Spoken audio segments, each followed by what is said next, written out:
পরীক্ষা প্রত্যাশী ভাই ও বোনেরা, আসসালামু আলাইকুম। 2025 শিক্ষাবর্ষের অর্ধবার্ষিক পরীক্ষা বাংলা প্রথম পত্র পরীক্ষা অনুষ্ঠিত হতে যাচ্ছে আগামীকাল।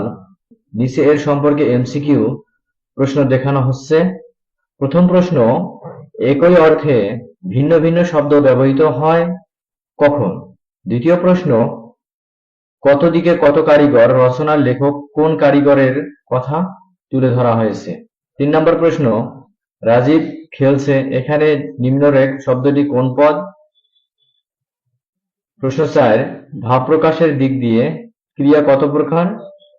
প্রশ্ন 5, নিচে কোনটি ঘনিষ্ঠ সর্বনামের উদাহরণ? প্রশ্ন 6, নিচের কোনগুলো অঘোষ ধ্বনির উদাহরণ? প্রশ্ন 7, কুমোরদের তদারক করছিল কে?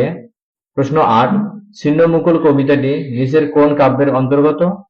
প্রশ্ন 9, কৃষক ভাই মুদির দোকান এখানে সুলভ মূল্যে চাল, ডাল, তৈল, সাবান, লবণ, নানা ধরনের বিস্কুট, খাতা, কলম সহ যাবতীয় স্টেশনারি পণ্য পাওয়া যায়। যোগাযোগ 10 বানিয়াবাড়ি, টাঙ্গাইল। উপরের লেখাটির সাথে চারপাশে কোন বিষয়ের মিল রয়েছে? প্রশ্ন 10, কক্সবাজারের পূর্বের নাম কি ছিল?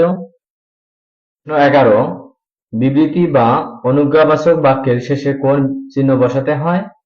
প্রশ্ন 12, উপরের কবিতাংশে ভাবটি নিচের কোন কবিতার ভাবের সাথে সাদৃশ্যপূর্ণ?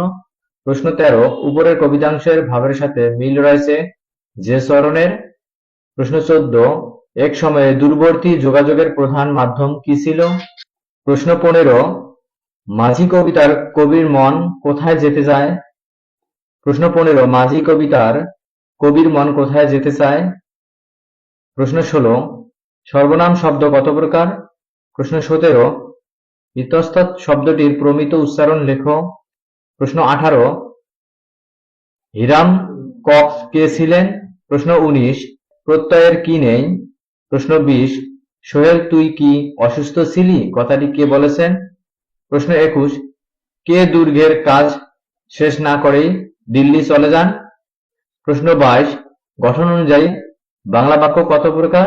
প্রশ্ন 23, বিস্ময়ের চিহ্ন কখন বসে? প্রশ্ন 24, লালবাগের কেল্লা কোথায় অবস্থিত? প্রশ্ন 25, মাঝি কবিতার রচয়িতা কে?